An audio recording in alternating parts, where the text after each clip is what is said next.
वंदना शर्मा वृंदावन। सूक्ष्म रूप से उपस्थित परम पूज्य गुरुदेव वंदनीय माता जी, सम्मानीय मंच, हमारे आत्मीय भाइयों और बहनों, इस प्राणवान कार्यकर्ता शिविर में सभी बड़े बड़े संकल्प ले रहे हैं। हम सभी की आपसे एक प्रार्थना, अंशदान। अंशदान को जैसे ये शब्द आता है हमारे मन में तुरंत, हमारे विचार में तुरंत ये एक कहना चाहिए विचार प्रवाहित होता है कि पैसों से रिलेटेड। लेकिन गुरुदेव ने इतना सुंदर शब्द दिया, अंशदान। अंशदान अर्थात केवल पैसों से तात्पर्य नहीं लगाया जाए, मिशन को अपना एक पुत्र माना जाए, एक पुत्री माना जाए। जब भी हम अंशदान निकालें, हम ये कल्पना करें कि जैसे हम अपने परिवार में पैसे विभिन्न सुविधाओं के लिए, भौतिक सुविधाओं के लिए, रिश्तेदारों के लिए लगाते हैं, मिशन हमारा एक बच्चा है। और अंशदान अर्थात अपने जीवन का दान। पैसा अर्थात मिट्टी। इस शरीर से हम जो भी कार्य करेंगे और भौतिक सुविधाएं, धन संपदा इकट्ठी करेंगे, वो आखिरी में, जीवन के आखिरी क्षण में जो हमारे शरीर की गति होती है वही पैसे की होती है। लेकिन आपके द्वारा निकाला गया अंशदान, आपके खून का कतरा, आपके शरीर से किया गया वह कार्य जिससे भौतिक सुविधाएं या पैसा हम अपने परिवार के लिए उत्पन्न करते हैं, कमाते हैं, उसमें आपका अंशदान, आपका एक कण मात्र मिशन के लिए आपको देना अनिवार्य है। क्योंकि वो गुरुदेव जिन्होंने हमें समाज में, हमारे परिवार में हमको इतना बड़ा नाम दिया, पिता रूप में, मातृ रूप में, उसके लिए हमें सहयोग करना है। और जैसा कि बोला, कल बाबूजी ने बोला था कि बहुत सारी ऐसी चीज़ें मैं सुन रही थी, पीड़ा हो रही थी क्या कि लोग यहाँ से निकलते हैं और गायत्री तपोभूमि भी कोई गुरुदेव की तपस्थली रही है, लोग नहीं जानते। हमेशा हर शिविर में ये पाया कि वृद्ध पुराने कार्यकर्ता यहाँ आते हैं, हमारी युवा पीढ़ी नहीं आती, क्योंकि सब शांति कुंज जानते हैं। शांति कुंज गुरुदेव की कार्य क्षेत्र भूमि रही है, लेकिन जहाँ से हमारे बच्चे साधना के क्षेत्र में तपेंगे, समझेंगे, तप के महत्व को समझेंगे, उस स्रोत को वाकई एक प्रेरणा के रूप में हमको जन सामान्य के बीच में प्रस्तुत करना है। इसीलिए आप सबसे अनुरोध कि सभी लोग समय समय पर आएं और एक ऐसा संकल्प लेकर जाएं। संख्या या कितने करोड़ या कितने लाख महत्व नहीं रखता, बस संकल्प लेके जाना है। अपने इस शरीर से कमाया हुआ अंश, एक कण, अपने शरीर का श्रम हमें तपोभूमि के लिए देना है। सभी का धन्यवाद। हरिशंकर पाटीदार जी धार से हैं, ये अपने विचार रखें। सभी भाई बहनों को सादर प्रणाम। भाइयों बहनों, मैं प्रज्ञा मंडल धार जिले में काम करता हूँ। मैं यहाँ से 2 संकल्प लेकर जा रहा हूँ कि मंत्र, एक तो मंत्र लेखन अभियान है, वो अपने पूरे जिले में चलाऊंगा। जिले के 500 ग्रामों में जाऊंगा और एक गांव में 10-10 साधक बनाऊंगा। इस प्रकार कुल साधक 5000 साधक मंत्र लेखन के वर्णन करेंगे। ये 5000 साधक, प्रति साधक 1000 रुपये मंत्र के हिसाब से 1000 मंत्र लेखन के हिसाब से 50 लाख मंत्र लेखन करेंगे। 50,000 साधकों से प्रति साधक 365 रुपए के हिसाब से 18,25,000 रुपए मैं मंदिर निर्माण में समर्पित करवाऊंगा। और दूसरा संकल्प है, जिले में 500 झोला पुस्तकालय चलाने का भी संकल्प है। 2400 धनघट, 2400 ज्ञान मंदिर स्थापित करेंगे झोला पुस्तकालय के माध्यम से।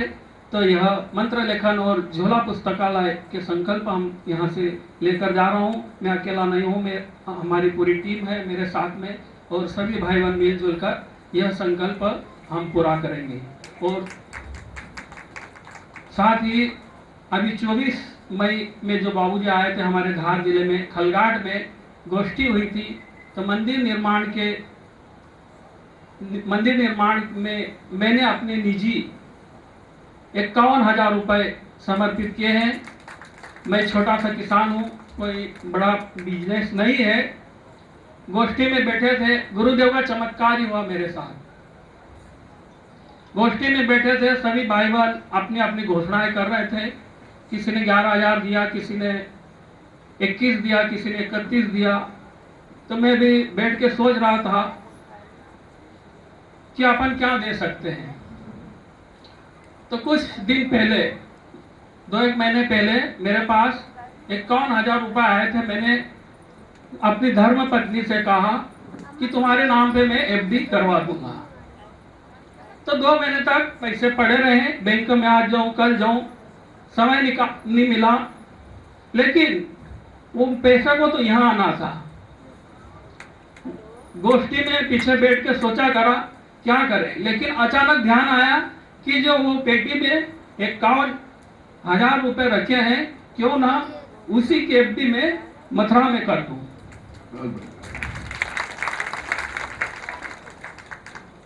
तो हमारी धर्म पत्नी को बिना पूछे हुए, क्योंकि उनको तो मालूम था।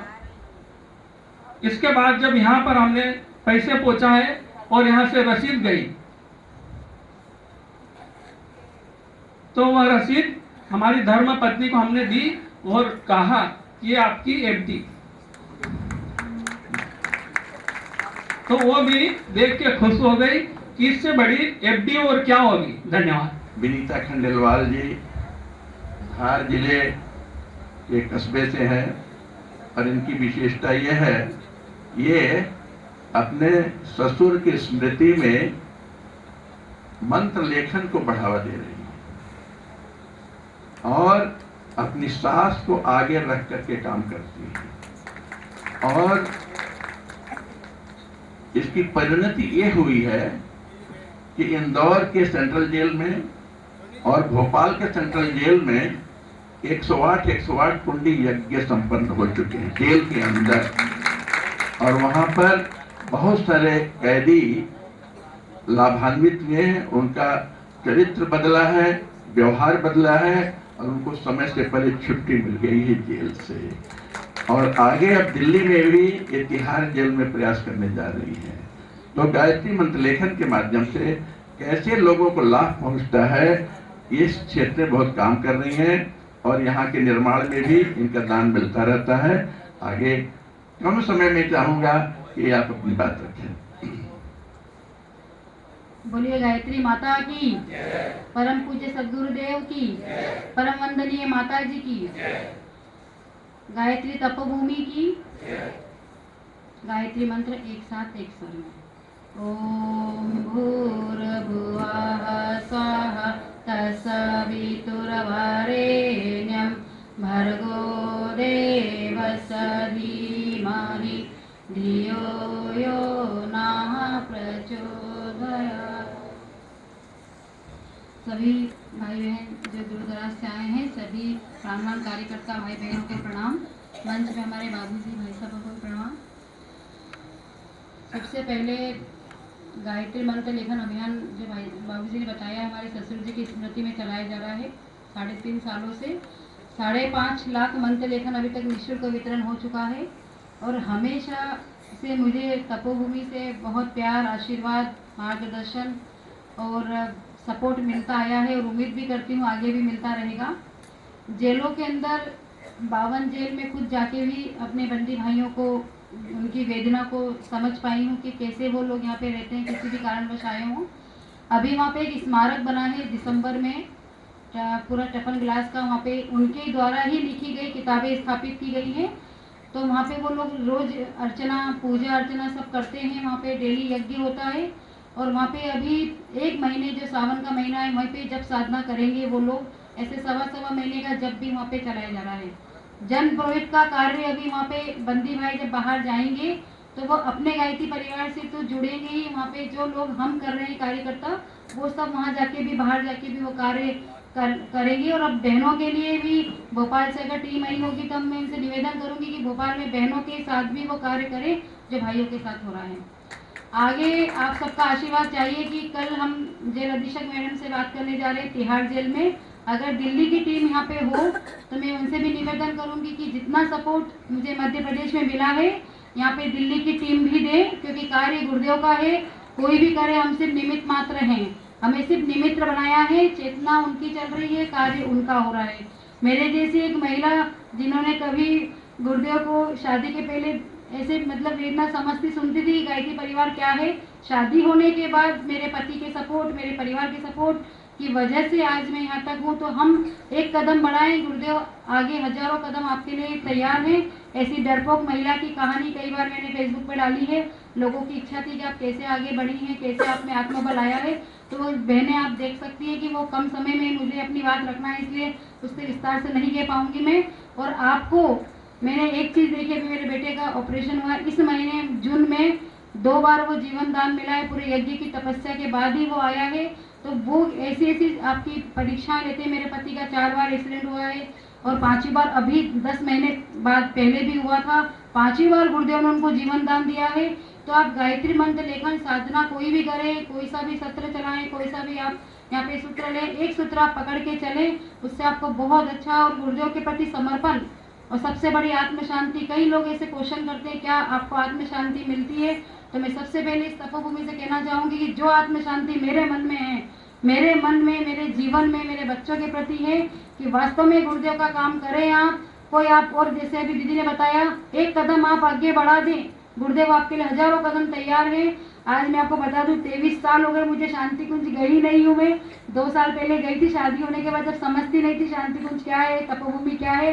पर आज तक मेरे को 23 साल हो गए हैं कि आज तक मैं शांति कुंज गई नहीं हूँ। वहाँ का प्यार आशीर्वाद भी शांति कुंज का मुझे बहुत मिलता है, चिन्मय भैया का, दीदी का और मृत्युंजय भाई साहब का, पूरे तपोभूमि का। तो क्या बोलना है मुझे कुछ बता ही नहीं पाऊंगी मैं, शब्द ही नहीं है। और आज जितने भी संकल्प आप सुनते होंगे, देखते होंगे, सब मेरे पति के लिए।